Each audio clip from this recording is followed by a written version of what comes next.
The director of Greendale Assisted Living had kind eyes behind wire-rimmed glasses, the sort that apologized without wavering.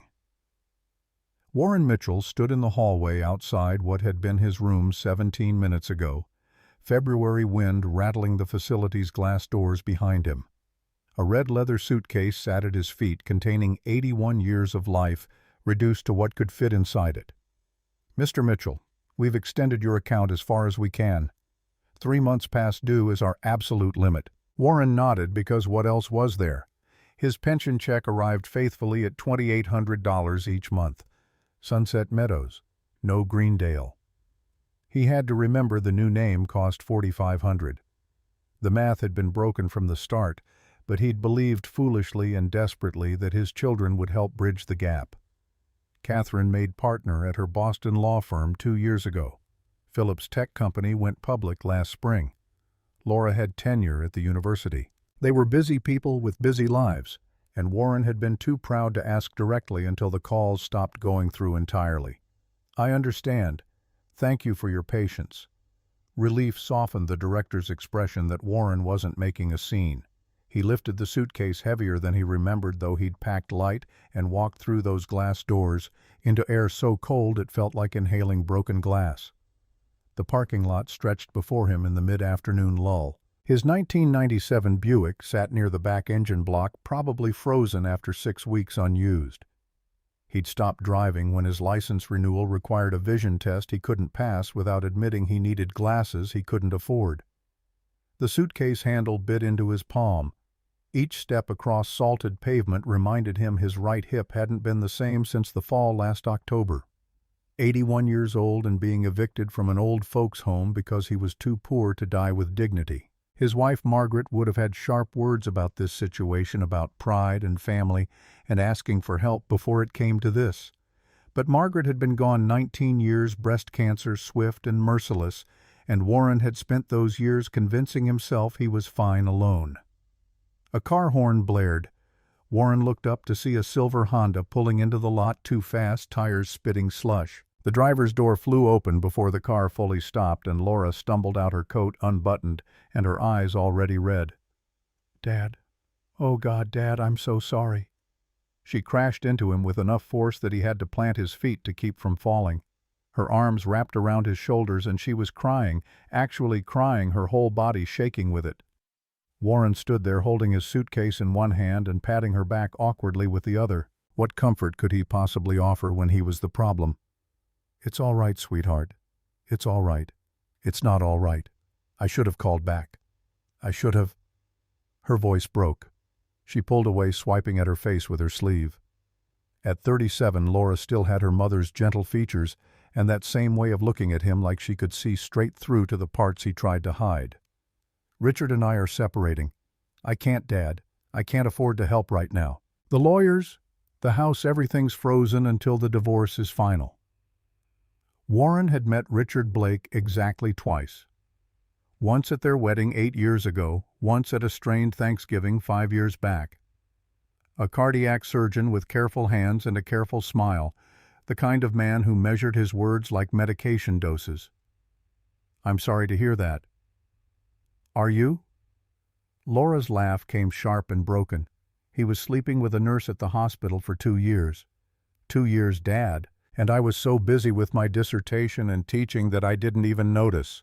Behind Laura, Warren could see movement in her car's back seat. A small face pressed against the window watching, dark eyes wide with the particular weariness of a child who'd learned that adults couldn't be trusted to keep their world stable. "Is that Nora?" Laura turned, seemed to remember her daughter existed. "Yes, she's been staying home from school. Anxiety, the counselor says. But I think she just knows something's wrong and doesn't understand what." She looked back at Warren, and something shifted in her expression. Calculation mixing with desperation. "Dad, I need to ask you something. I know the timing is awful. I know you just lost your place, but I don't have anyone else." The wind picked up, carrying the smell of snow from clouds gathering overhead. Warren waited. "There's grandfather's old estate in Maine. Ashford, that little coastal town. You inherited it when he died, right?" Warren hadn't thought about Ashford Estate in years.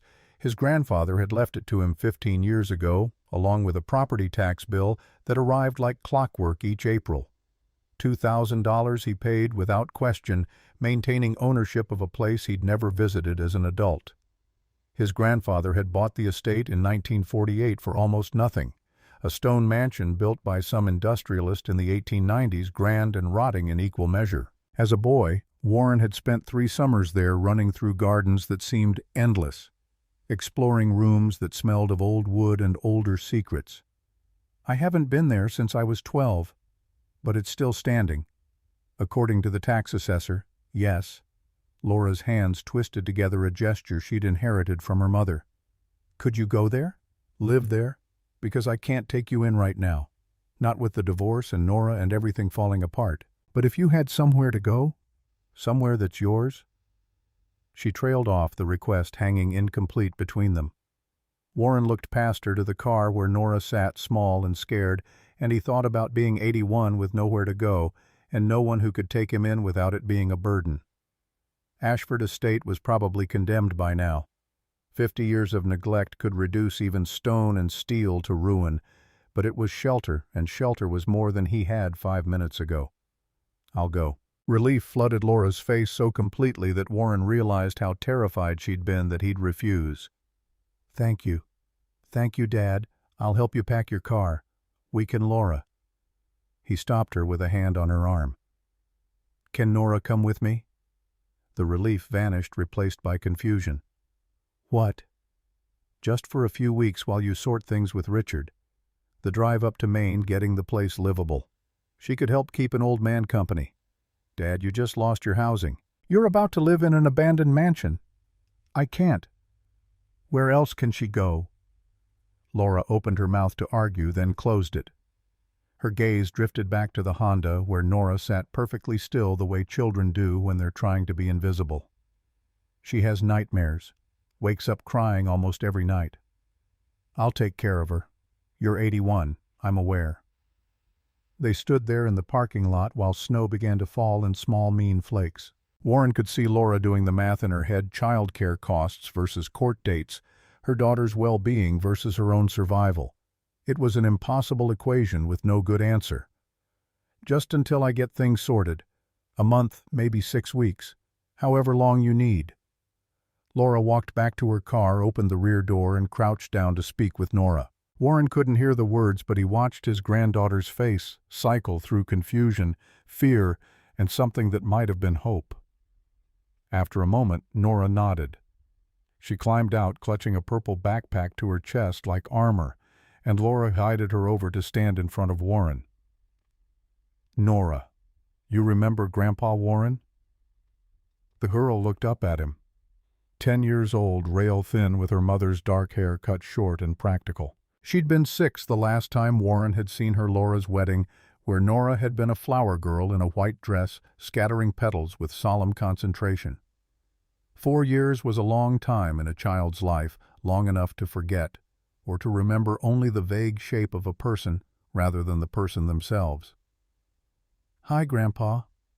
Her voice was so small, so carefully controlled. Warren knelt down, ignoring the complaint from his hip until they were eye level. "Hi, Nora. Your mom says you might want to come on an adventure with me. We're going to fix up an old house. It's probably a mess, definitely cold, and there's a lot of work to do, but I could use a partner, someone smart and brave. Think you're up for it?" Nora looked at her mother, then back at Warren. "Is it scary? The house?" "Probably a little. Old houses usually are, but we'll be scared together, which makes it easier." She considered this with the seriousness of someone 3 times her age. "Can I bring Mr. Patches?" She held up the backpack, and Warren could see a stuffed rabbit's ear poking out of the top. "Mr. Patches is absolutely invited." "Okay, then." And just like that, Warren Mitchell had a traveling companion for a journey he hadn't planned to take. Laura helped transfer Nora's things: 3 garbage bags of clothes, a box of books, a tablet with a cracked screen into the Buick's trunk. She wrote down her cell number, her lawyer's number, and the number for Nora's counselor, pressing the paper into Warren's hand like a talisman. Then she hugged her daughter for a long time, whispering things Warren couldn't hear, and drove away with tears streaming down her face. Nora stood next to the Buick, watching her mother's car disappear around the corner. She didn't cry. She just held Mr. Patches tighter and waited.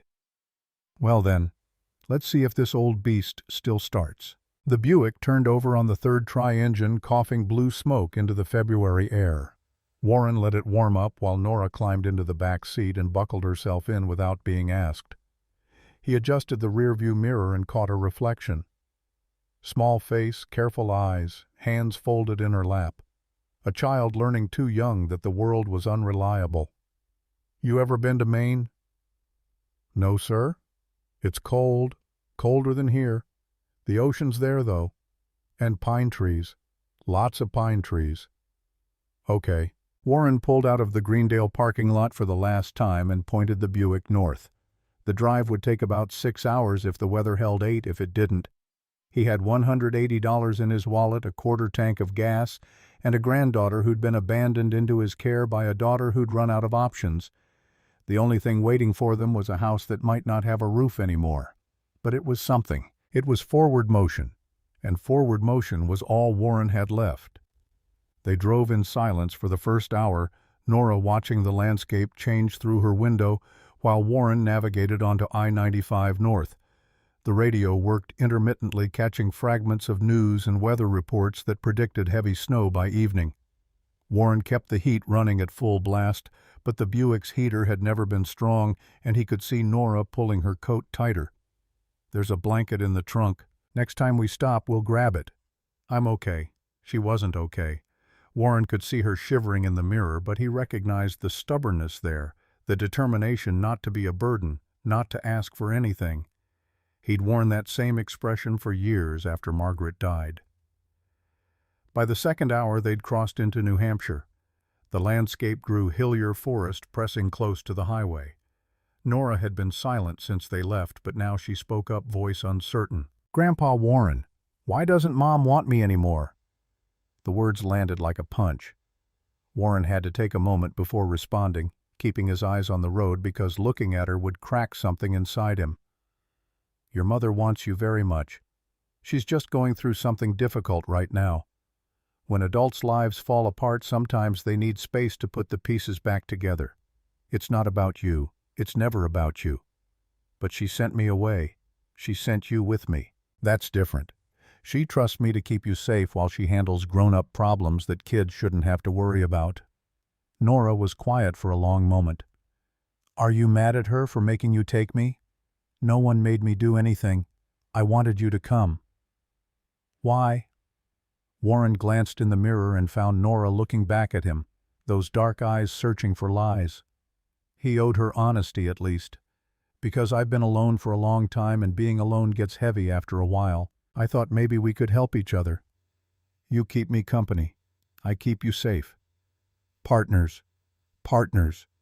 Nora repeated the word, testing it. She seemed to accept it, settling back into her seat with Mr. Patches held loosely against her chest. "What's the house like? I don't know anymore. I haven't seen it since I was about your age. My grandfather bought it cheap after World War II. Big stone place with lots of rooms, gardens in the back, a conservatory with glass walls. Or at least that's what I remember. It's probably falling apart by now. Are there ghosts in old houses?" "Always. I'm not scared of ghosts. Good, because they're usually more scared of us than we are of them." They stopped for gas in Portland, Maine, just as the snow started falling in earnest. Warren pumped $20 worth of fuel while Nora used the bathroom, and when she came back, her face was pale. There was a man in the parking lot. He was yelling at someone on his phone about money. It scared me. Warren looked around but didn't see anyone, obviously distressed. "The world's full of angry people, sweetheart. Most of them aren't dangerous, just loud. But you did the right thing, noticing and being careful. Mom says I worry too much. Your mom's going through a hard time. Sometimes people say things they don't mean when they're drowning." Nora considered this while Warren retrieved the promised blanket from the trunk. She wrapped it around herself in the back seat, and for the first time since they'd left, she looked almost comfortable. The final stretch took them off the highway and onto smaller roads that wound through dense forest. The snow fell harder now, fat flakes that accumulated on the windshield faster than the wipers could clear them. Warren had to slow to 30 miles an hour, leaning forward to peer through the white curtain descending over everything. His hands ached from gripping the steering wheel. "Are we lost?" Nora's voice carried an edge of fear. "No, just driving careful. GPS says we're close." The GPS was lying or confused. They passed the same intersection 3 times before Warren spotted the turnoff. A narrow road barely plowed, marked by 2 stone pillars that rose out of the snow like ancient teeth. No gate, no sign, just those pillars standing sentinel over a driveway that disappeared into the trees. This is it. Warren turned the Buick onto the property, feeling the tires crunch over ice and frozen gravel. The driveway wound for half a mile through bare trees that pressed close enough to scrape the car's sides. Snow had drifted across the road in places, and twice Warren had to back up and take another angle to push through. Nora was silent in the back, but he could feel her tension like a living thing. Then the trees opened up and Ashford Estate revealed itself. Warren stopped the car engine idling and stared. The house was worse than he'd imagined, worse than his darkest expectations. The stone facade rose 3 stories, dark gray walls, stained almost black by decades of weather. Most of the windows were broken, leaving jagged holes that stared like empty eye sockets. The grand entrance steps were buried under snowdrifts. The fountain in the circular driveway held only ice and dead leaves. Ivy and vines had invaded the walls, forcing themselves between stones, and sections of the roof had clearly collapsed. Warren could see sky through holes where slate tiles should have been. The whole structure looked like something mortally wounded, still standing through stubbornness alone. "Grandpa, this looks like a haunted house." "Yeah, it really does." A car horn made them both jump. Warren looked in his rearview mirror to see a black Mercedes pulling up behind them, far too expensive for the setting. The door opened and a man climbed out, mid-60s, wearing a cashmere coat over what looked like a custom suit. He had silver hair styled with product and the kind of face that smiled with his mouth but not his eyes. Warren rolled down his window. Cold air and snow rushed in. "Mr. Mitchell," the man walked up to the Buick, hands in his coat pockets. "I'm Edward Ashford. I've been trying to reach you." The name registered dimly. Warren had received letters over the years from various Ashfords contesting the property transfer, claiming the original deed was invalid, demanding he sell. He'd ignored them all, filing them away with the tax bills because the property was his, legally his, and he wasn't interested in selling. "What do you want?" Edward's smile never wavered. "I represent the Ashford Historical Society. This property rightfully belongs to the Ashford Family Trust. Your grandfather's acquisition was—" He paused, choosing words carefully. "Questionable. I'm prepared to offer you $50,000 cash today, right now. Take the money, walk away, and we'll handle the legal mess." Warren looked at the mansion. Condemned dangerous, probably structurally unsound. $50,000 would keep him housed for years, could pay for Nora's education, maybe give Laura something to help with her divorce. It was the smart choice, the practical choice. But Edward Ashford's smile was condescending, the expression of someone who expected to be obeyed. And there was something in his eyes when he glanced at the house. Hunger. Calculation. This wasn't about history or family legacy. This was about something else. "I have the deed. My grandfather inherited this property legally. That deed is questionable at best. I have lawyers who—" "Then let them write letters. I'm keeping the property." Edward's smile finally cracked. "Mr. Mitchell, please be reasonable. Look at this place. It's a death trap. You're not seriously planning to—" He noticed Nora in the back seat, and his expression shifted to something almost horrified. "You brought a child here? Are you insane? That's my granddaughter, and she's none of my business. She is absolutely my business if you're endangering her. This structure is condemned. One strong wind and those walls could collapse. I could call Child Protective Services right now." Warren felt Nora shrink down in the back seat, trying to disappear. Something hot and protective surged through his chest. "Get off my property." Edward pulled out a business card, set it on the Buick's hood where snow immediately started covering it. 1 week to reconsider my offer. After that I'll pursue legal action. And I will win Mr. Mitchell. I always do. He walked back to his Mercedes, climbed in without looking back, and drove away. His tires spun on the icy driveway, fishtailing slightly before finding purchase. Then he was gone, leaving only tracks in the snow and a business card turning white. Warren sat gripping the steering wheel, breathing hard. Behind him, Nora whispered, "Is he going to take me away?" "No. No one's taking you anywhere. We're staying here. This is our house now. But he said it's dangerous. Lots of things are dangerous. We'll be careful." Warren put the car in gear and drove the rest of the way up to the mansion's front entrance. Up close, the damage was even more apparent. Yellow condemned signs were nailed to the doorframe. The massive oak door hung partially open, one hinge broken. Through the gap, Warren could see only darkness. They sat in the car with the engine running and the heat blasting, neither moving to get out. "What if we can't fix it? Then we'll figure out something else. But we have to try first." "I'm scared, Grandpa." "Me too, sweetheart. But being scared and being brave aren't opposites. Being brave means doing the thing even when you're scared." Nora absorbed this, then nodded. She unbuckled her seatbelt and clutched Mr. Patches tight. "Okay, let's be brave."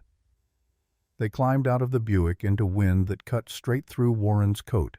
The temperature had dropped further, probably 20 degrees, maybe less. Snow swirled around them in small cyclones. Nora's teeth were already chattering. The front door resisted when Warren pushed it, wood swollen from moisture, but eventually it scraped open far enough for them to slip through. They stepped into the entrance hall and stopped. Warren had remembered grand.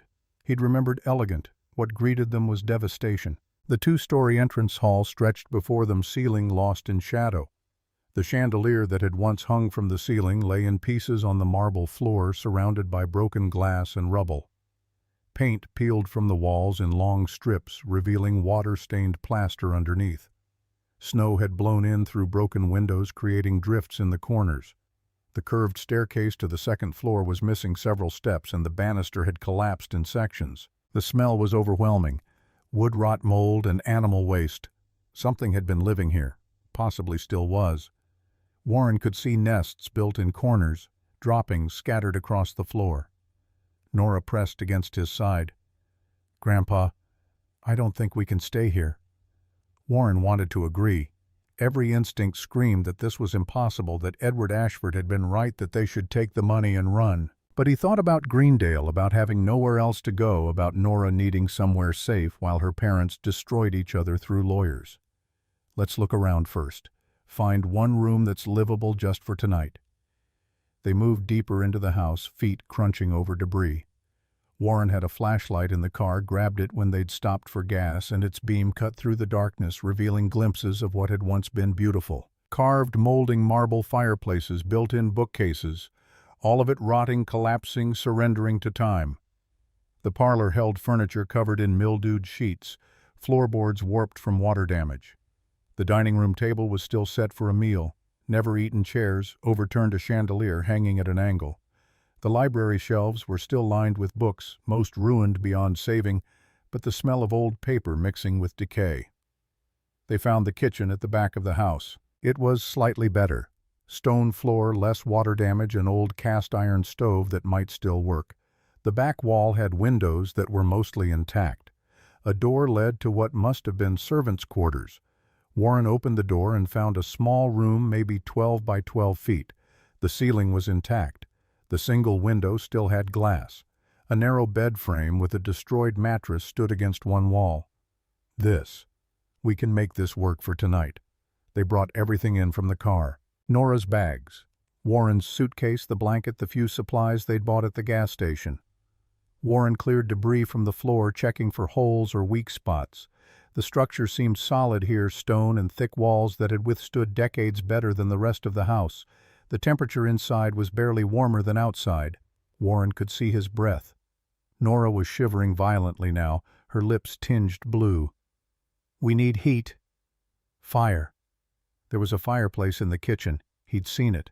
Warren went back with the flashlight and examined it. The chimney might be blocked, but there was only one way to find out. He gathered fallen boards, broken furniture, anything that would burn. Nora helped carrying smaller pieces, her hands already red from cold. They built a fire in the kitchen fireplace, and Warren used the last of his lighter fluid to get it started. The wood was damp and fought against burning, but eventually flames caught and spread. Smoke rose. Most of it went up the chimney. Some of it didn't. They'd have to live with it. Warren dragged the bed frame into the kitchen, positioning it near the fire. He laid out their sleeping bags on top of it, made a nest of blankets. Nora climbed in fully clothed, including her coat, and burrowed down with Mr. Patches. Is it going to be like this every night? Warren sat on the edge of the bed frame. No, we'll fix things, make it warmer, safer. But tonight we just survive. I'm hungry. They'd eaten nothing since morning. Warren checked their supplies. 2 granola bars, a bag of chips, 3 bottles of water. He split 1 granola bar with Nora, and they ate in silence while the fire crackled and popped. The chips he saved for tomorrow. Darkness came fast. Warren fed the fire, keeping it burning because if it went out, they'd freeze. The temperature in the kitchen rose slightly from lethal to merely miserable. Nora curled into a ball in her sleeping bag, and Warren lay next to her, both of them shivering despite the layers. "Grandpa, tell me a story." "What kind of story?" "One with a happy ending." Warren thought about that, about how happy endings felt distant right now, theoretical. But Nora needed something to hold on to, some promise that things could get better. Once upon a time there was a house that everyone thought was dead, but inside it sleeping was a heart that wouldn't stop beating. The house waited for someone brave enough to find that heart and wake it up. And when they did, the house remembered how to be alive. Is that a true story? We'll find out. Strange sounds echoed through the mansion as night deepened, creaking boards, settling stones, the wind finding passages through broken walls. Warren heard something larger moving on the floor above, footsteps too heavy to be imagination. Nora heard it too. She pressed closer to him. "What is that?" "Just the house settling. Old buildings make noise." But Warren had seen something earlier, something he hadn't mentioned to Nora. In the entrance hall, in the dust and debris, there had been boot prints, fresh ones. Someone had been here recently. Someone might still be here. He kept that fear to himself and held his granddaughter while the fire burned low and the mansion groaned around them. At some point, exhaustion won over discomfort. Nora fell asleep first, her breathing evening out. Warren lay awake longer, listening to every sound, jumping at shadows. Tomorrow they'd explore more, find out what they were really dealing with, figure out if this was survivable or if Edward Ashford's offer was the only rational choice. But tonight, in a freezing servant's room in a dying mansion, Warren Mitchell and his granddaughter slept because there was nothing else they could do. Morning came with pale light filtering through dirty windows. Warren woke stiff and cold, every joint protesting. The fire had died to embers. His breath misted in the air. Beside him, Nora was still asleep, curled so tight she looked half her size. Warren climbed out of the sleeping bag, carefully trying not to wake her. His hips screamed as he stood. 81 years old and sleeping on a bed frame with only fabric between him and metal. Smart. He restarted the fire using the last of their burnable debris. The flames caught slowly, reluctant. While it built, Warren went to explore the kitchen properly in daylight. The cast-iron stove dominated one wall, massive, ancient, probably from the 1920s. He opened the front. Inside was surprisingly clean, just dust and old ashes. The gas line would need checking. Probably hadn't been used in 50 years. The sink was there, porcelain-stained brown, but intact. Warren turned the tap, not expecting anything. Water coughed out brown, then rust-colored, then finally running clear. He let it run while he searched cabinets. Most were empty or filled with mouse droppings. One held ancient canned goods, their labels faded to nothing. Another held cleaning supplies so old the bottles had started to corrode. But water ran. That was something. A sound made him turn. Nora stood in the kitchen doorway, wrapped in her blanket, watching him. Her hair stuck up at odd angles, and there were tear tracks dried on her cheeks. She'd cried during the night, and he hadn't woken. "Morning, sweetheart. I don't like it here." I know. Can we leave? Warren moved to kneel in front of her, ignoring his hip's protest. Where would we go? Nora didn't have an answer to that. She looked at the floor, at the walls, anywhere but at him. I miss Mom. Want to call her Will, she answered. Let's find out. Warren pulled out his cell phone. 1 bar of signal. He dialed Laura's number and put it on speaker. It rang 4 times, then went to voicemail. Laura's voice bright and professional. You've reached Laura Bennett. Please leave a message. Nora's face crumpled. Warren ended the call without leaving a message. He held her while she cried small, hiccuping sobs that broke his heart. When she finally quieted, he wiped her face with his sleeve. Your mom loves you. She's just overwhelmed right now. But we're okay. You and me, we're okay. Are we? We will be. First step, breakfast. Then we explore this place properly. See what we're dealing with. Sound like a plan? Nora nodded, sniffling. They split the second granola bar and drank water from the tap after letting it run clear. Not much of a breakfast, but better than nothing. Warren made a mental list. Food, heat, money in that order. They had maybe $160 left. It wouldn't last long. After breakfast, they began exploring the ground floor systematically. Warren had the flashlight. Nora stayed close to his side. The mansion revealed itself in pieces, grand rooms in various states of decay, evidence of past lives preserved in dust and neglect. They found the library on the east side of the house.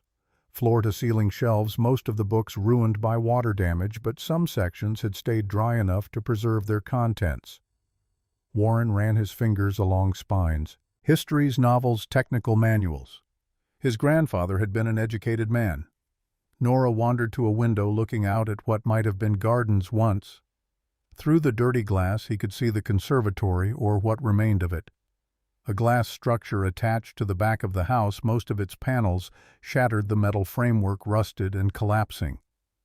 Inside, the skeletal remains of plants that had frozen decades ago. That used to be a conservatory, a greenhouse for growing plants year-round. Can we fix it? That's a big job, sweetheart. Probably too big for just us. But maybe. Maybe. They continued exploring. The dining room with its frozen meal, the parlor with sheet-covered furniture, a music room with a piano that had collapsed in on itself, keys scattered across the floor like teeth. Every room told a story of abandonment, of people who'd left in a hurry and never came back. In the library, Warren noticed a desk pushed against the far wall, heavy mahogany carved with intricate details. He tried the drawers more out of curiosity than any real hope of finding something useful. Most opened easily enough, empty or containing rusted paper clips, old pens that had dried out decades ago. The bottom right drawer stuck. Warren pulled harder. Feeling something give way inside, the drawer scraped open with a shriek of wood against wood. Inside, wrapped in oilcloth that had protected it from the worst of the moisture, was a bundle of papers. Warren lifted them carefully. The oilcloth crinkled as he unwrapped it. Inside were letters, thick cream stationery, yellowed with age but still legible. The top envelope was addressed to Mrs. Eleanor Ashford at this address. The return address was overseas military postal codes from World War II. What is it? Letters. Old letters. Warren opened the first envelope carefully. The paper was brittle but intact. My dearest Eleanor, it began. France is not what we expected. I cannot tell you where exactly, but know that I am well and thinking of you always. Warren read through several letters while Nora watched. A story emerged. Charles and Eleanor Ashford had lived here. They'd had 2 sons. When the war came, both had enlisted. The letters were from Charles writing to his wife from the front, full of love and longing and the careful optimism of someone trying to keep darkness at bay. Then a letter dated November 1944, its tone different. My darling, I received word today that I cannot bring myself to write. Robert was killed in Belgium 3 weeks ago. I only learned of it now. Warren stopped reading aloud. Nora was looking at him with wide eyes. Someone died a long time ago. During the war. That's sad. Yes, it is. Warren rewrapped the letters carefully and placed them back in the drawer. A family had lived here, loved here, lost here. Eleanor and Charles Ashford, their son Robert killed at 19 in a war fought an ocean away. History pressed down on him the weight of other people's grief mixing with his own. Nora had moved to explore on her own, running her hand along the bookshelves. Suddenly she stopped, pushing against one section of shelf. "Grandpa, this moves." Warren went over. The shelf she'd found did move. Not much, but enough to notice. He pushed harder, and a section of the bookshelf swung inward on hidden hinges, revealing a gap. Behind it was darkness. "What is it? I don't know." Warren shined his flashlight into the gap. Stone steps led down, disappearing into black. A basement or cellar hidden behind the library wall, not marked on any map, not visible from anywhere obvious. Secret. Should we go down? Warren wanted to say no. Every horror movie started this way, people going into dark places they shouldn't. But they were living in this house now, however temporarily. He needed to know what was down there. "Stay behind me." They descended carefully. The stone steps were narrow and steep, worn smooth by centuries of feet. The air grew colder as they went down, and Warren's flashlight beam bounced off stone walls that pressed close. After 20 steps, they reached the bottom. The basement was small, maybe 15 by 20 feet. Stone walls, stone floor, stone ceiling. Wine racks lined one wall, mostly empty except for a few broken bottles. But in the corner, partially hidden behind the racks, Warren saw something else. A wooden box about 2 feet square, metal corners, and a rusted latch. He crossed to it, knelt down despite his hip's protest. The wood was old but solid, preserved by the dry cool of the basement. No lock, just a latch that resisted, then gave way. Inside, yellowed papers rolled and tied with string. A metal key tarnished green with age. A photograph of a woman standing by a fountain smiling at the camera, and a letter addressed to whom it may concern. Warren unrolled the papers. They crinkled in his hands, threatening to tear. The top sheet was a hand-drawn map of Ashford Estate showing all 3 floors, and marked on it in 6 different locations were X marks. Warren's heart began beating faster. "What is it?" Nora crowded close, looking over his shoulder. "A treasure map. Like in stories. Like in stories." Warren opened the letter carefully. The handwriting was spidery, uncertain. "To whoever finds this, my husband believed this house held secrets worth protecting. He died before he could show me. If you're reading this, perhaps you're meant to find what he couldn't. Trust no one from the Ashford family. They only want what's hidden." Eleanor Ashford, 1967. Trust no one from the Ashford family. Edward Ashford had known. That's why he'd been so eager to buy the property. Why he'd offered $50,000 on the spot. Not for historical preservation, for whatever was hidden in this house. Warren looked at the map at the 6 X marks scattered across the 3 floors. His hands were shaking. Nora noticed. "Grandpa, are you okay?" "Yeah, sweetheart, I'm okay." He met her eyes. "How do you feel about a treasure hunt?" "Really?" Nora's face lit up for the first time since they'd arrived. "Really. According to this map, there are 6 hidden things in this house. 6 secrets. And we're going to find them." For the first time, Warren felt something other than despair. Purpose. Direction. This house wasn't just a shelter anymore. It was a mystery, and solving it might be the key to everything. They climbed back up from the basement with the map and Eleanor's letter clutched in Warren's hand. In the library's dusty light, he studied the document more carefully. The X marks were labeled with small numbers 1 through 6. The first X marked the master bedroom on the 2nd floor. "We start there tomorrow. Tonight we need supplies. Food, warmer clothes, tools." Which means a trip to town.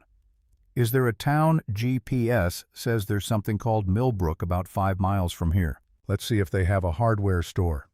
They locked up the library. Warren felt oddly protective of those letters and the map, and returned to the kitchen to gather what little they had. The drive to Millbrook took 20 minutes on roads barely plowed. The town appeared gradually a cluster of buildings huddled together against the February cold. Main Street stretched maybe half a mile long, lined with shops that looked like they'd been there since the 1950s. A diner, a post office, a grocery store, and Warren felt a surge of relief, a hardware store. Harper's Hardware was narrow and crowded shelves stacked to the ceiling with tools and supplies. A bell jangled when they entered, bringing a wave of warm air and the smell of machine oil. Behind the counter, a woman looked up from paperwork. 70 if she was a day, with steel-gray hair pulled back and sharp eyes that took in everything about Warren and Nora in one glance. "Help you," Warren approached the counter. "I need cleaning supplies, heaters if you have them, work gloves, basic tools." The woman set down her pen. "You're the fool living at Ashford Estate." News traveled fast. Warren managed a thin smile. "Warren Mitchell. And yes, I guess I am. Evelyn Harper." She didn't offer her hand.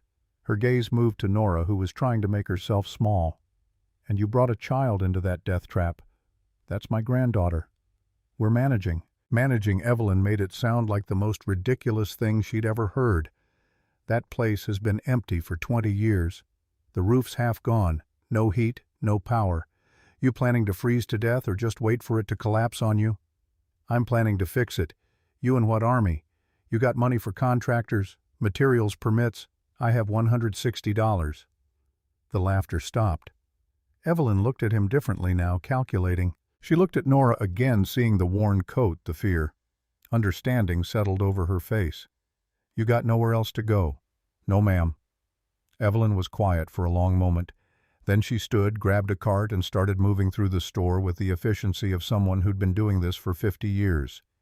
She pulled items from shelves: industrial cleaner, mops, buckets, work gloves, a space heater, extension cord, tarps, duct tape. The pile grew until the cart overflowed. "This is way more than $160 worth." "I know. You'll pay me back when you can. Call it a tab. I can't accept you can, and you will." Evelyn fixed him with a stare that allowed no argument. "I'm not letting a man and his granddaughter freeze because you're too proud to accept help." Warren felt something crack in his chest. Kindness, when you expected hardness, could break you faster than cruelty. "Thank you. Don't thank me yet. You haven't tasted my soup." They loaded everything into the Buick while snow started falling again. Evelyn wrote out a receipt, added it to a file with Warren's name on it, and handed him a business card. "That's my cell. You need anything, you call. I make soup on Thursdays. Always make too much. You're welcome to stop by." Driving back to the estate, Warren glanced in the rearview mirror. Nora was watching the snow fall, a small smile on her face. "What are you thinking about?" "That lady was nice." "She was." "Do you think we'll find treasure?" "I don't know, sweetheart, but we're going to try." His phone rang the next morning while they were eating stale cereal with water. The number was local but unfamiliar. "Yes, Mr. Mitchell, this is Sheriff Raymond Porter. I need you to come down to my office. There's been a complaint filed against you." Warren's blood went cold. "What kind of complaint?" "Child endangerment. Edward Ashford claims you're keeping your granddaughter in unsafe conditions. I'm required to investigate. If you don't come in voluntarily, I'll have to send deputies to find you." "I'll come. Give me an hour." He hung up and looked at Nora, who'd stopped eating mid-bite. "What's wrong?" "Nothing we can't handle. Finish your breakfast." But his hands were shaking when he poured himself more water. Edward was making his move, and Warren had 24 hours at most before Child Protective Services showed up with a court order. Sheriff Porter's office occupied a small building behind the courthouse. The man himself was 50-something, tired eyes and a weathered face that had seen too much small-town drama. He gestured Warren into a cramped office lined with filing cabinets. "Edward Ashford filed a formal complaint this morning. Claims you're living in a condemned structure with a minor child. No heat, no running water, dangerous conditions." Porter leaned back in his chair. "That was true a week ago." "It's not true now. We've made significant repairs. I'll need to verify that. But there's another issue. Mr. Ashford claims you've been excavating the property without permits, possibly removing historical artifacts illegally. I've been recovering looted World War II art and turning it over to the proper authorities. The Commission for Looted Art in Europe is handling it. They're issuing documentation today." Porter's eyebrows rose. That's not what Ashford said you'd claim. Because Ashford wants the property for himself. He's been trying to buy it for years. Now that I found something valuable, he's using the legal system to steal it. That's a serious accusation. It's the truth, and I can prove it. The commission will verify everything. Porter studied Warren for a long moment. You know what I see? I see an old man who inherited a property he couldn't maintain, who brought a child into a dangerous situation, who's in over his head. But you're not wrong about Edward Ashford. He's tried to push through development projects before bent some rules made problems for people who got in his way. He pulled out a form. I'm required to inspect the property. If I find it's genuinely unsafe for a minor, I'll have to place her in temporary custody until conditions improve. That's not personal. That's the law. When tomorrow morning? 9 a.m. Be there with documentation from this commission. Proof the repairs are real, and we'll see where we stand. Warren called the one person who might be able to help. He'd found a business card tucked under his windshield wiper 2 days ago with a simple note, "If you need work done, call me, Grant Thornton." The handwriting had been blocky but careful. Grant answered on the second ring. "Thornton, this is Warren Mitchell, from Ashford Estate. Evelyn Harper said you might be able to help with repairs. Pause on the line. She called me last night. Said you were living there with your granddaughter. Said you might need help. I can't afford to pay you. I'm not asking for money. I'm asking for work.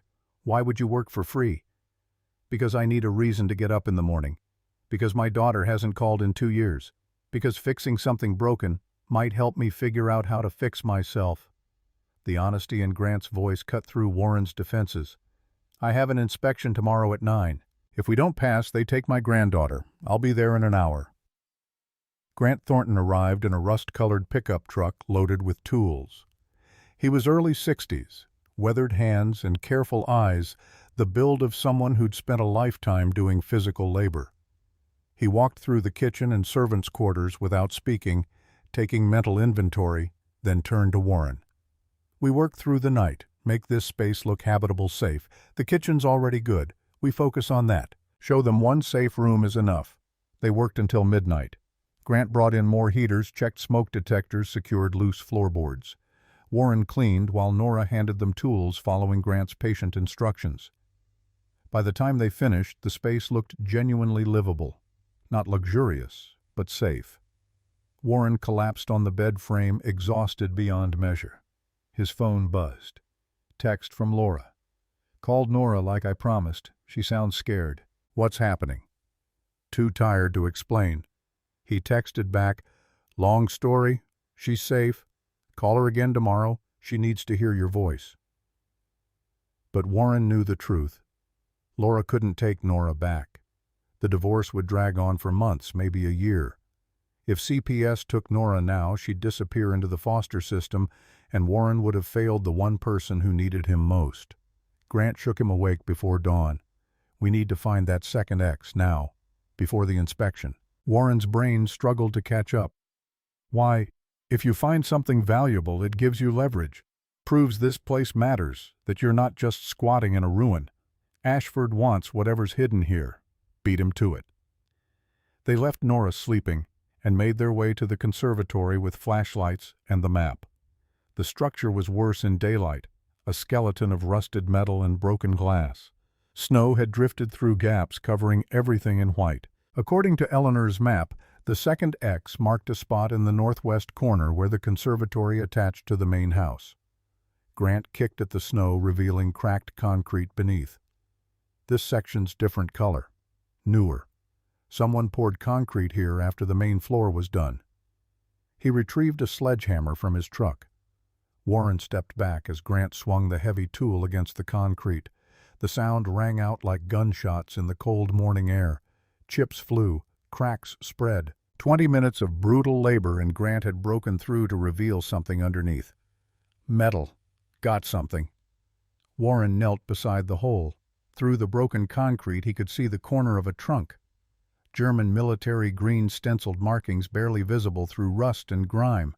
They worked together to free it, prying with crowbars until the trunk lifted clear of its concrete prison. The padlock had corroded through. One strike from the hammer and it fell apart. Warren opened the lid slowly, hinges screaming. Inside, wrapped in oilcloth and canvas, were papers. Lots of papers. Engineering blueprints with German text, technical drawings showing complex machinery, and beneath those something that made Warren's hands shake. Bearer bonds, United States Treasury, face value $50,000. 20 of them. Grant let out a low whistle. If those are still valid, if they're worth 10 times face value now. $500,000. Warren carefully unfolded a letter tucked between the bonds. The paper was thick, expensive, preserved by the oilcloth. My friend Charles, I trust you with this. These bonds are my life savings meant for a new life in America after the war. If I do not survive, they are yours. Use them well. The blueprints are insurance proof of what I can do, what I can build. If the authorities ask questions, tell them I was a laborer, nothing more. The truth would endanger us both. Your friend always, Klaus Zimmerman. Warren sat back on his heels. Klaus had given Charles his entire savings, had trusted an American enemy to protect not just his money, but his identity. The blueprint showed Klaus was no simple prisoner.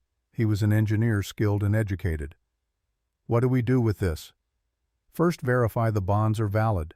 Second, secure them somewhere safer than a trunk in an open conservatory.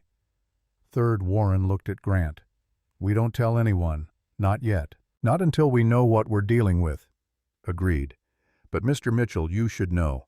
If those bonds are real, if they're worth what you think, people will come looking. Edward Ashford's been trying to get this property for years. If he gets wind of this, he already knows something's here. That's why he showed up yesterday with a cash offer. Then he's going to be a problem. They carried the trunk between them back to the kitchen. Warren hid it in the servants' room closet under their sleeping bags. Not perfect, but better than leaving it exposed. Sheriff Porter arrived at 9 a.m., exactly bringing a woman in her 40s with kind eyes and a clipboard. Patricia Collins, social worker. They walked through the kitchen and servants' quarters, examining everything. Porter tested the stove, checked smoke detectors, looked at the sleeping arrangements. Patricia asked questions about food, schooling, medical care. Warren answered honestly, showing receipts from the grocery store, explaining Nora's counselor back home. After an hour, they conferred quietly. Warren stood with Grant, barely breathing. Finally, Porter approached. The space is adequate, basic but safe enough for temporary housing. However, the rest of the structure is condemned. If the child enters other areas of the house, she won't. We've explained the boundaries. Patricia stepped forward. I need to meet with Nora. Assess her emotional state. Make sure she feels safe. Can you produce her? She's in town with Evelyn Harper. I can have her back here this afternoon. That's acceptable. I'll return at 2 p.m. If everything checks out, temporary custody remains with you. But, Mr. Mitchell, her voice softened, this isn't a permanent solution. You need to formalize guardianship, get proper documentation. If your daughter's situation is as complicated as you say, that could take months. You need a lawyer. Warren sagged against the counter after they left. Grant gripped his shoulder. You bought more time. That's all we can do right now. Warren's phone buzzed. Text from an unknown number. This is Preston Whitmore, art dealer in Portland. Evelyn Harper gave me your name. Said you might have something I should see. Call me. Hope flickered. Warren dialed immediately. The afternoon inspection with Nora went better than expected. Patricia spoke with her privately for 20 minutes while Warren paced outside. When they emerged, Patricia's expression was neutral but not hostile. Temporary custody remains with you. But Mr. Mitchell, get a lawyer. Start the guardianship paperwork. This situation can't stay temporary forever. After they left, Warren made a decision. He called Preston Whitmore back and arranged a meeting for the next morning.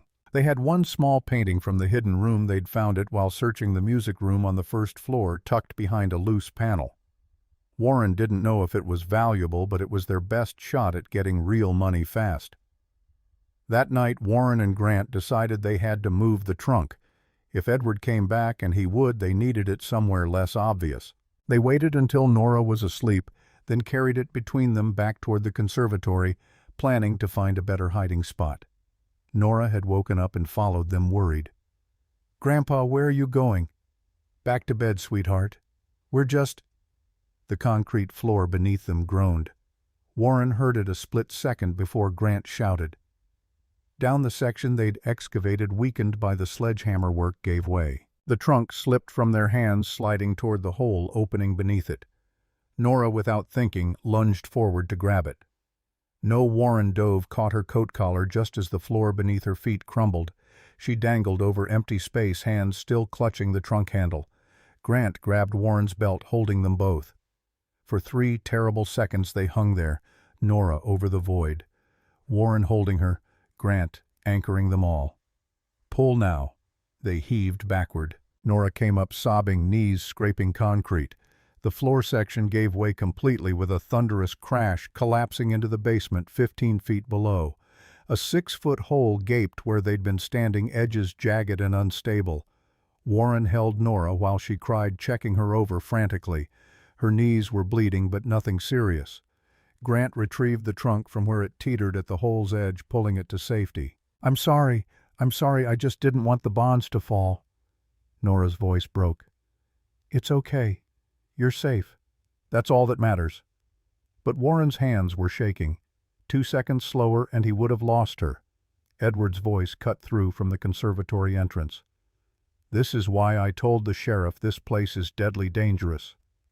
Warren turned to see Edward Ashford standing with 2 men, the same ones from before. Edward's expensive shoes crunched on broken glass as he approached. "You just nearly killed your granddaughter.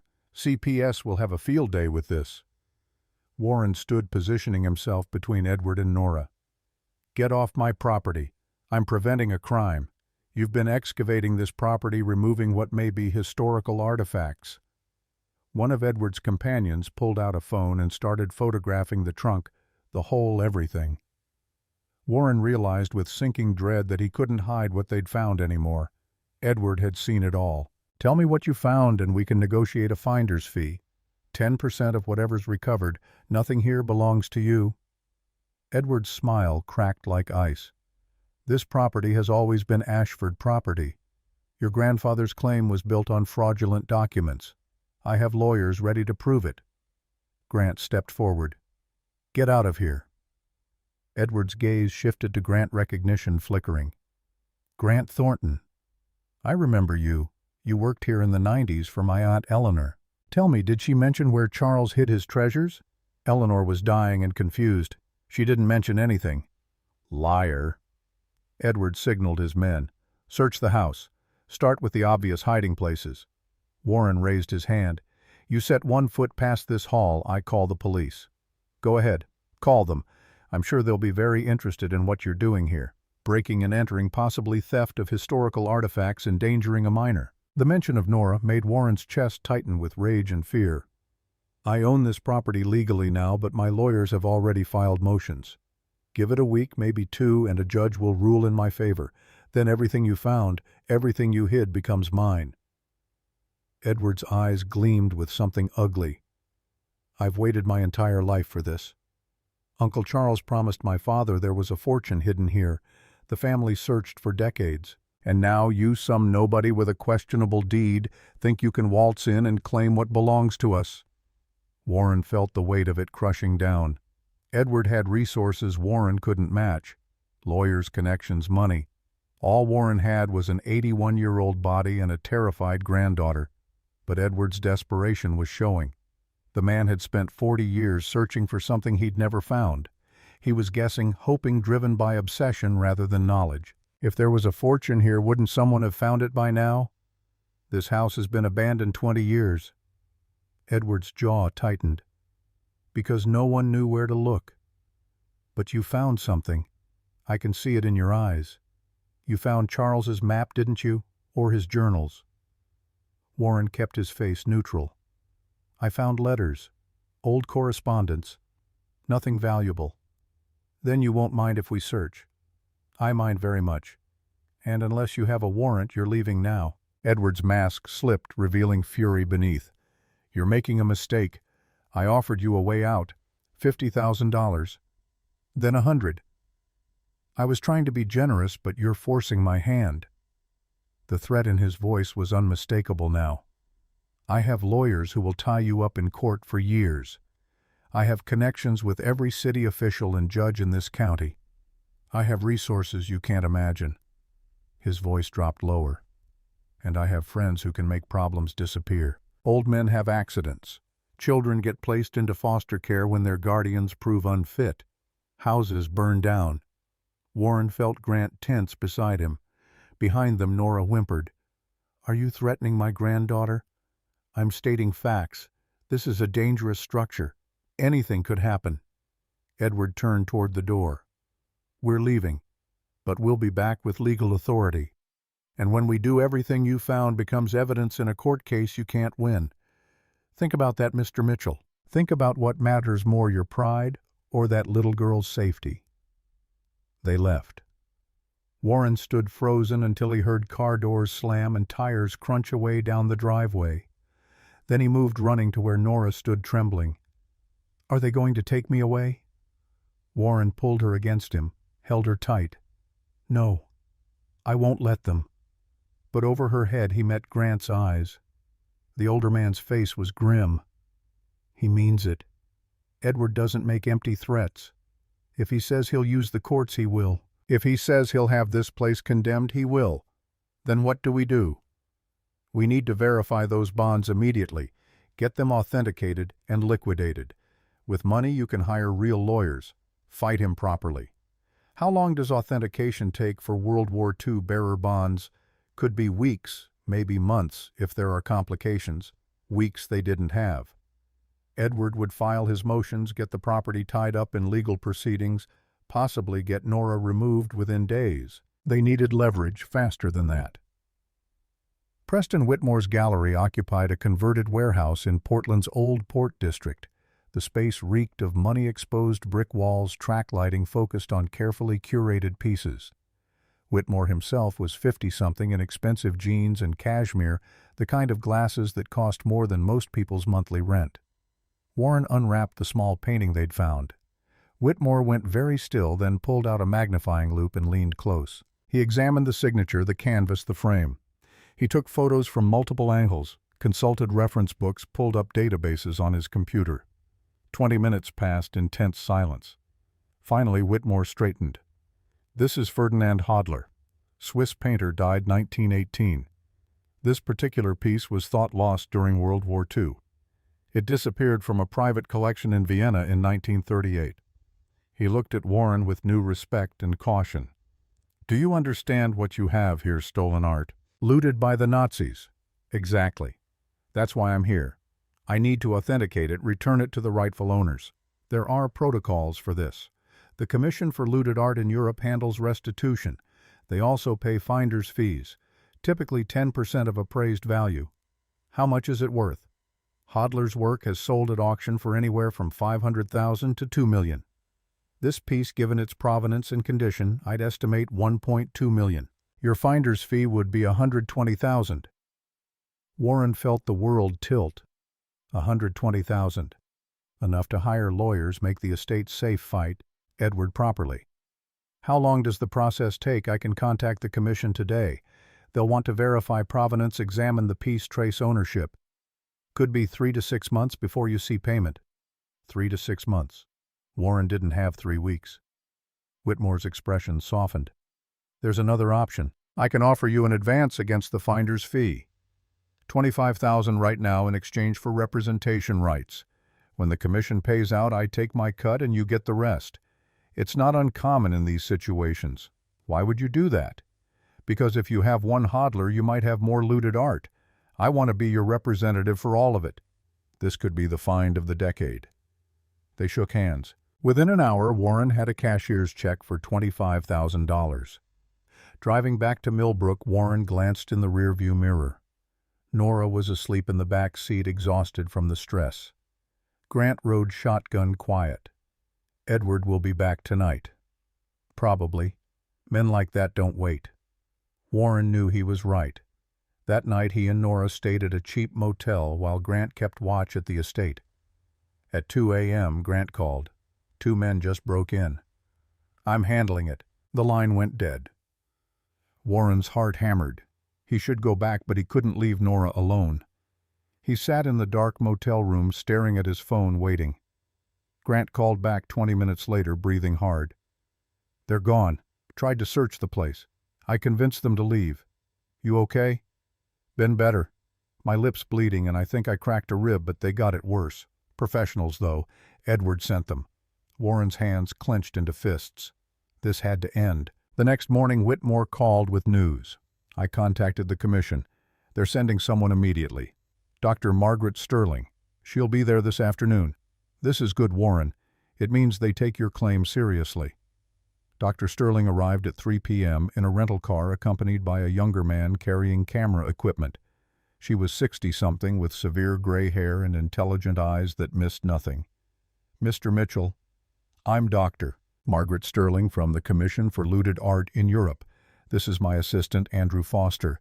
Preston Whitmore says you've discovered a sealed room containing wartime art." "Yes. Built by a German POW engineer. Contains multiple paintings documents. I need to see the recovery site. Provenance for looted art requires documentation of discovery location conditions supporting materials." Warren hesitated. Showing her the hidden room meant revealing everything. The bonds, the project paperclip documents, all of it. But she was his best chance at establishing legitimacy before Edward made his next move. "There's a hidden room built during World War II. Everything's been preserved." Dr. Sterling's eyes lit with professional excitement. "A sealed room untouched since the war. May I see it?" "Yes, but I need something in return." Her expression cooled slightly. "The commission doesn't negotiate finder's fees. Those are set by established protocols. I'm not asking about fees. I'm asking for documentation.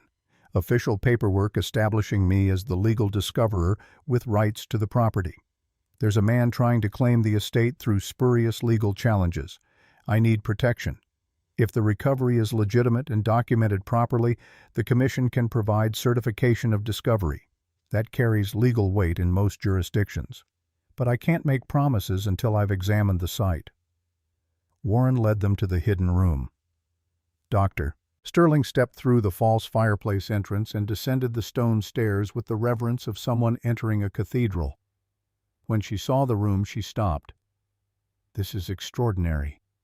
She moved through the space like a curator in a museum, examining each piece without touching. She stopped before a large canvas showing a woman reading. "This is Monet from his early period. It was stolen from a Paris apartment in 1942. She turned to Warren. "Do you understand what you have here?" "This isn't treasure, Mr. Mitchell. This is stolen heritage belonging to families who were murdered or displaced. Each piece represents a theft, a loss, a piece of history torn away." Her voice carried weight emotion underneath the professional tone. "But you're giving these pieces a chance to go home, to be reunited with the families they were stolen from. That matters." Andrew Foster photographed everything, documenting each item's position and condition. Dr. Sterling examined the safe's contents, the bonds, the documents. When she saw the classified papers, she went still. "These are Operation Paperclip documents. Klaus Zimmermann must have been involved somehow. These need to go to the National Archives immediately. They're historically significant and potentially still classified." She looked at Warren. "You could face federal charges for possessing them. I'm willing to turn them over, but I need the commission's protection first." Dr. Sterling made a call, speaking rapidly in German before switching to English. After 10 minutes of conversation, she hung up. "The commission will issue certification of discovery within 24 hours. You'll have legal documentation establishing your role. In exchange, you'll surrender the project paperclip documents to federal authorities and cooperate fully with the restitution process for all artwork." Warren agreed. They spent the morning documenting everything. Andrew took over 1,000 photographs. Dr. Sterling cataloged each painting, noting artists and approximate dates. She estimated the total value at $18 million. Warren's finder's fee would be $1.8 million. More money than he'd ever imagined. But it wouldn't come fast, and Edward Ashford wouldn't wait. Warren's phone rang. Unknown number. "Mr. Mitchell, this is Federal Agent Vincent Hale from the National Archives. Dr. Sterling reported you possess classified Operation Paperclip documents. I need you to surrender them immediately or we'll seize them by force. If you've read or copied any documents that's violation of the Espionage Act, you could face criminal charges." The world tilted again. Warren looked at Dr. Sterling. Her face was serious. "I warned you. The agents will want to make an example. I'll surrender them. But I need protection. I'm cooperating voluntarily. I'm turning artwork over to the commission. I didn't steal anything, I discovered it legally. We'll determine that. We'll be there in 2 hours." The line went dead. Warren stood there, phone in hand, caught between Edward's threats and federal charges. The hidden room held $18 million in art and $1 million in bonds. But all of it was worthless if he ended up in jail or Nora got taken away. Grant appeared at his elbow. "Fed's coming." "Yeah." Nora looked up from where she'd been drawing in the corner. "Grandpa, are we in trouble?" Warren knelt beside her. "No, sweetheart. We just have to explain everything to a lot of people." But deep down, Warren feared he was lying. Edward threatened with lawyers and CPS. Now the federal government threatened with criminal prosecution. And somewhere in the middle, a 10-year-old girl who'd already lost too much was about to lose everything again. Agent Vincent Hale arrived in a black SUV with Agent Sarah Chambers beside him. Both wore suits that screamed federal authority. They inspected the hidden room with military efficiency, faces blank as stone. Hale opened the project paperclip files, eyes narrowing. "You read these, I skimmed them. Didn't understand most of what I saw. Recruitment plans for Nazi scientists brought to America. Names, locations, positions. Some of these people are still alive. Some work at government facilities. Disclosure could damage national security." Chambers pulled out a tablet. "Did you copy or photograph any documents? No. We'll need to verify that. Check all your devices. Phones, computers, cameras." Grant stepped forward. "We cooperated. We called the National Archives." Hale's gaze shifted to him. "And we appreciate that. But volunteering now doesn't mean you didn't violate earlier." Warren felt the trap closing. Dr. Sterling intervened. "Agent Hale, Mr. Mitchell is cooperating fully with the Commission for Looted Art. He discovered these documents during legitimate recovery. Prosecuting him will discourage future art restitution. Others will be afraid to report what they find. Your commission doesn't have jurisdiction over national security, but we have jurisdiction over $18 million in stolen assets, and $18 million in recovered heritage matters more than 80-year-old spy documents." The standoff stretched between them. Finally, Hale relented. "Fine. We take the documents. Mr. Mitchell signs an NDA agreeing never to discuss the contents. If he does, we prosecute. But no charges for possession if he surrenders them now." "Agreed." They packed the classified papers into sealed cases. Hale paused at the door. "Mr. Mitchell, you stumbled into something significant here. Most people would sell it, pocket the money, run. The fact you're trying to do the right thing, that means something." After they left, Warren collapsed into a chair. One crisis averted. But Edward's threat still hung over them like a blade. Dr. Sterling returned a week later with final numbers. Her expression was professionally neutral, but Warren could read the apology in her eyes. The good news, 12 paintings authenticated. Total value, $18 million. She laid out a spreadsheet. Total art value, $18 million. Finder's fee at 10%, $1,800,000. Then the cuts began. Federal taxes at 37%, plus state at 5%, minus $756,000. Legal fees to resolve Edward's claim minus $200,000. Commission processing fees minus $100,000. Net to you $744,000. Warren stared at the figure. $750,000 instead of nearly $2 million. Still life-changing, but the gap between dream and reality hurt. "I'm sorry. I know it's disappointing. But $744,000 can still restore the estate completely secure. Nora's future let you live comfortably." Grant leaned against the wall. "And Edward?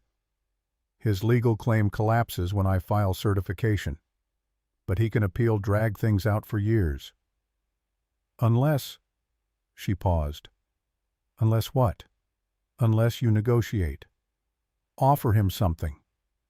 The suggestion cut against everything Warren believed, but he thought about Nora, about CPS watching, about Edward willing to burn the place down. What would I negotiate? Edward's claiming this as family heritage. And he's not entirely wrong. Charles Ashford bought it in 1948, but it was built by the Ashford family in the 1890s. Edward's great-grandfather constructed it. The family lost it during the Depression. Charles bought it cheap. Morally, Edward has a claim to family legacy. Warren's anger flared. He threatened my granddaughter. I know. That's unforgivable. But if you want peace, if you want him gone, you need to give him a reason to stop fighting. Grant was right. Edward would never quit unless he got something. Warren called and proposed a meeting. They agreed on neutral ground, Millbrook's only coffee shop, witnesses everywhere. Edward arrived alone, looking exhausted. He sat without invitation, ready to sell no. But I'm ready to listen. Edward leaned back.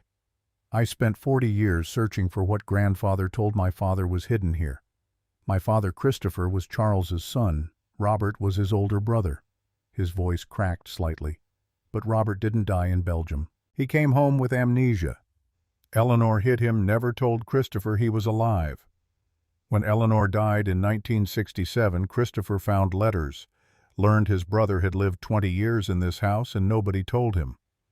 Warren saw Edward differently now, not just greed, grief, a promise to a dying father. My father died bitter, thinking his family betrayed him, thinking there was a secret he'd never learn. I promised him on his deathbed I'd find what Charles hid. I'd reclaim what belonged to us. Klaus Zimmermann gave Charles those bonds and paintings. They weren't Ashford family treasure. They were a gift from a German prisoner. I don't care where they came from. They were found on my family's property. I have moral rights. Warren considered that. Maybe Edward wasn't entirely wrong. The estate had been built by his ancestors, lost through tragedy, bought by an outsider. Heritage meant something. I'll make you an offer. You drop all legal claims against the property. Stop threatening Nora.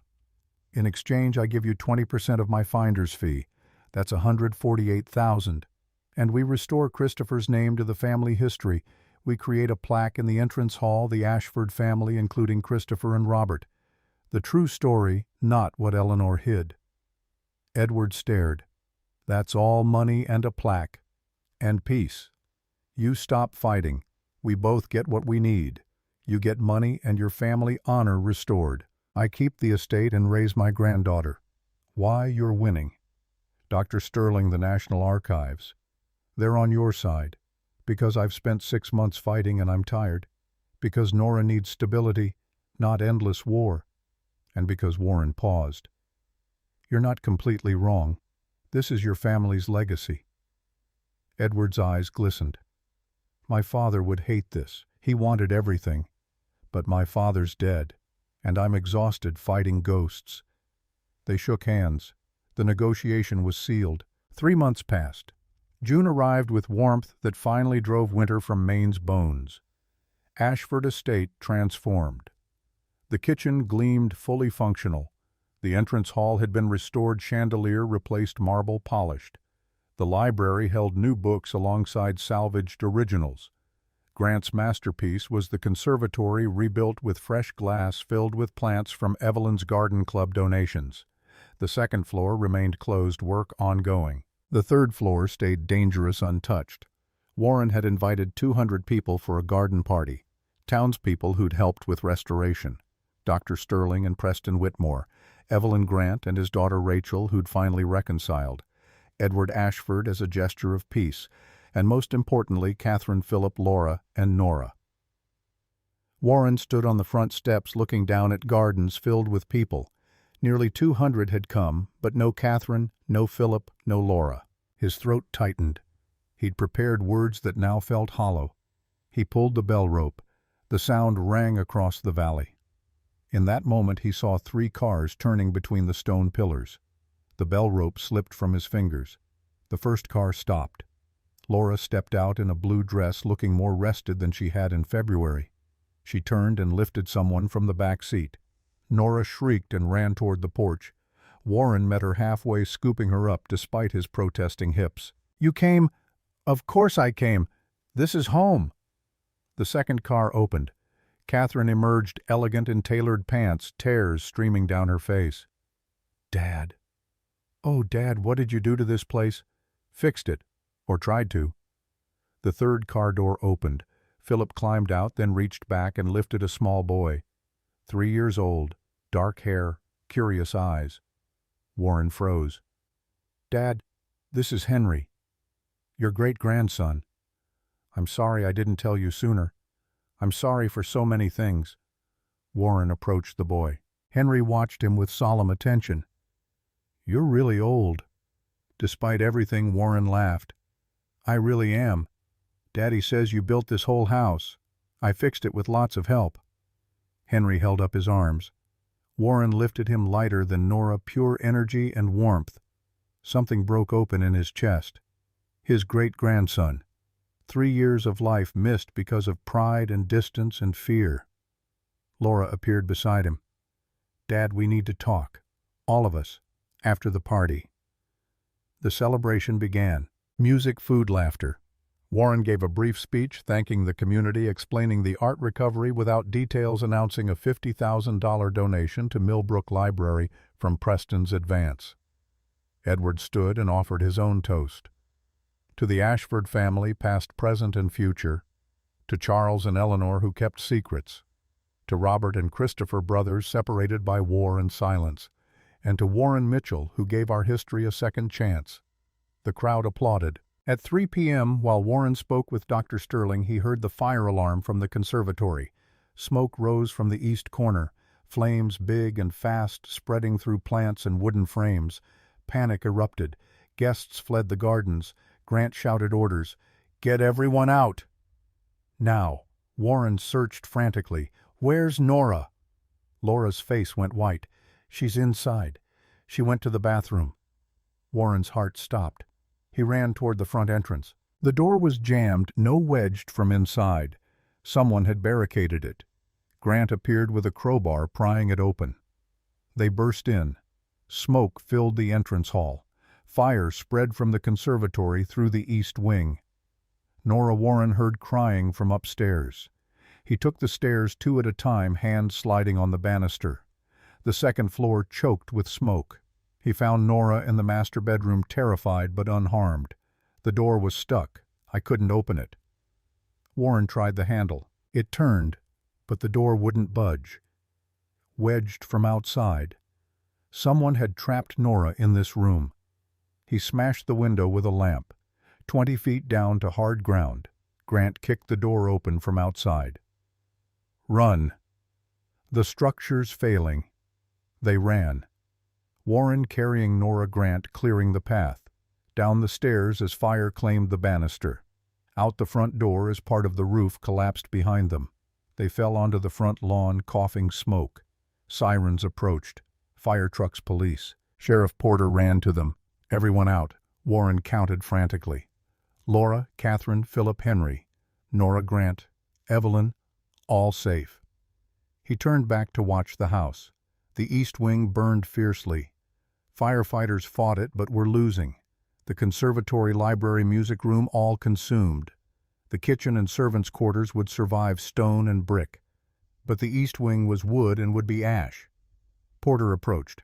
"Anyone have enemies, Edward Ashford? But we negotiated, check that." Porter pointed to a silver Mercedes parked down the drive. Edward's plates. But Edward was gone, disappeared into the fleeing crowd. Porter radioed for backup.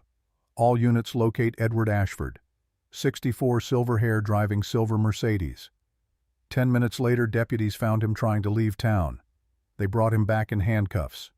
Edward looked wild, desperate. "This isn't me. Someone's framing me. We investigated the fire at this property in February. One of your workers was very helpful when we explained arson carries 20 years in federal prison. He told us everything. How you hired him to start fires, how you thought scaring Mr. Mitchell would make him sell." Edward's face drained of color. "That's a lie. He's lying. We have recordings. Conversations you had setting up the job.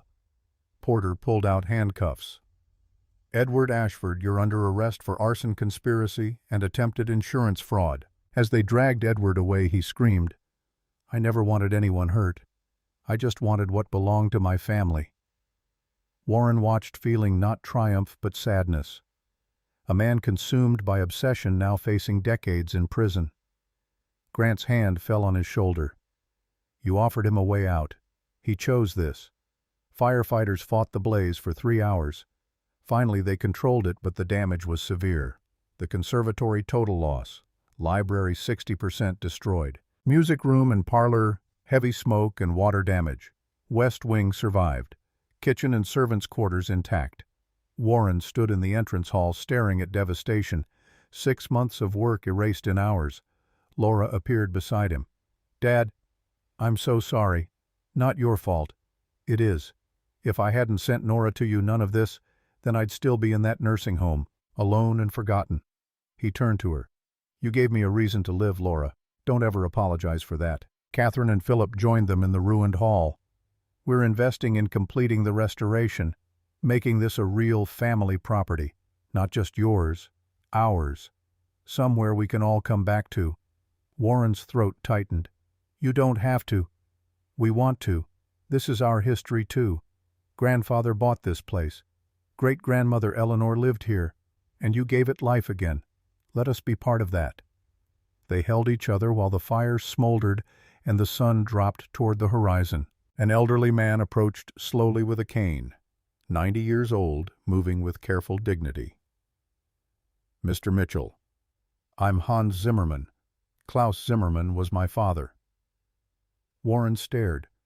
The man's eyes held the same clarity as the young soldier's in that photograph from the trunk. My father wrote letters from America after the war. I never knew where he was or what he did. When he died in 1972, I thought all his secrets died with him. Then I saw news coverage of your Nazi art recovery. Hans's eyes filled. Thank you for honoring my father's memory, for showing that even in darkness people can choose kindness. Warren introduced Hans to his children, to Nora and Henry, to Grant and Evelyn, and everyone who'd built this moment. The old German and the old American sons of enemies who became friends, standing in a house that had survived decades of neglect to become a symbol of something better. September arrived. The East Wing was rebuilt, not perfect but functional. The conservatory stood smaller but beautiful. Ashford Estate was no longer one man's burden. Catherine contributed $200,000 toward restoration. Philip added $150,000 and time managing contractors. Laura moved in with Nora. Divorce finally settled after a year. Nora enrolled at Millbrook Elementary, doing well, still seeing her counselor weekly but less anxious. Laura taught online while living at the estate, rebuilding her life one class at a time. Catherine and Philip visited quarterly, not permanent but present. Henry loved the estate, running through gardens as Warren had at 12. Grant and Rachel had reconciled. Rachel visited monthly now. Evelyn had become Nora's honorary aunt. But everything wasn't perfect. Laura still struggled with divorce pain. Catherine and Philip had their own lives, couldn't be there full time. Warren was 82 now, joints worse, sometimes forgetting things. Money was tighter than expected. IRS took more, fire restoration cost more. There were still tensions, arguments, moments when family didn't work smoothly. Christmas Eve came with soft snow falling over Ashford Estate. A tree stood in the entrance hall. The family gathered, Warren in his favorite chair by the fire, Nora reading aloud from a new book, Laura cooking with Evelyn in the kitchen, Catherine and Philip with their families, Henry running wild at 4 years old, Grant and Rachel joining for dinner. They sat around the long table in the restored dining room. Warren looked at the faces his family here together. Not perfect, but present. Catherine raised her glass. To Dad. For building something from ashes. Philip added his own. To family finding each other again. Laura's voice was soft. To home wherever we make it. Nora smiled. To Grandpa for being brave. After dinner, Warren wandered to the entrance hall. He looked up at the plaque on the wall, Ashford Family History. Charles Ashford, 1898 to 1965. Eleanor Ashford, 1902 to 1967. Robert Ashford, 1924 to 1969, returned from war with amnesia. Christopher Ashford, 1926 to 1998, never knew his brother lived. Edward Ashford, 1961, sought family legacy. Klaus Zimmermann, 1920 to 1972, German POW engineer friend. Below newly added Warren Mitchell, 1944, inherited the estate, restored its heart. Margaret Mitchell, 1946 to 2006, beloved wife. Catherine Mitchell, 1983 to Philip Mitchell, 1986 to Laura Bennett, 1988 to Nora Bennett, 2015 to Henry Mitchell, 2021 to Grant appeared beside him. You did something remarkable here. We did it. All of us. The house will stand longer than us. Warren looked up at the ceiling, feeling history's weight. Good. Let it stand for something better. January 2026 arrived quietly. Warren sat in the rebuilt library with Nora doing homework at the desk. Afternoon light slanted through windows. He pulled out his grandfather's pocket watch, still stopped at 3:47. He'd carried it frozen in time for 6 months. Appropriate somehow, like time had stopped for him too. But now he wound it carefully, feeling the mechanism catch and turn. Tick, tick, tick. The watch began running. Nora looked up. It works? Finally. She smiled and returned to her homework. Warren sat listening to the watch mark seconds. Outside, snow melted. Spring was coming early this year. And Warren Mitchell, 82 years old, with his granddaughter beside him and his family, returned. At last felt something he hadn't felt in decades. He felt like he had time. Time to watch Henry grow.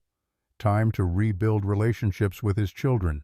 Time to finish restoring the estate. Time to live instead of merely surviving. Outside Ashford Estate stood solid and beautiful under stars. Inside, in a kitchen glowing with warmth and life, in a library filled with books and light, in a conservatory where plants grew again. Warren Mitchell closed his eyes and knew he was home. Finally, truly home. Some journeys end where they begin, but the traveler is transformed. Warren had arrived here in February with nothing, no home, no hope, no future. He'd found a dying mansion and a hidden map. He'd discovered that treasure wasn't always gold. Sometimes it was family rediscovered, community built, legacy preserved. Sometimes treasure was just having time, time to be brave when courage seemed impossible, time to be kind when the world offered only hardness, time to choose hope when despair felt inevitable. The pocket watch ticked steadily in his vest. Outside, the first crocuses pushed through melting snow. And in the quiet of that January evening, with Nora's pencil scratching homework answers and the old house settling into its bones around them, Warren Mitchell understood the truth Eleanor had tried to tell in her letter all those decades ago.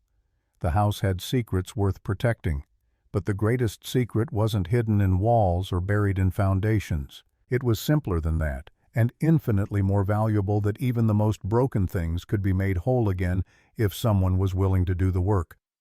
That families torn apart by time and pride and silence could be stitched back together, one difficult conversation at a time.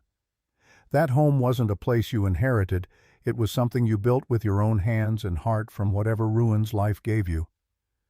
The watch kept ticking. The house stood firm, and Warren, for the first time in 19 years, felt at peace.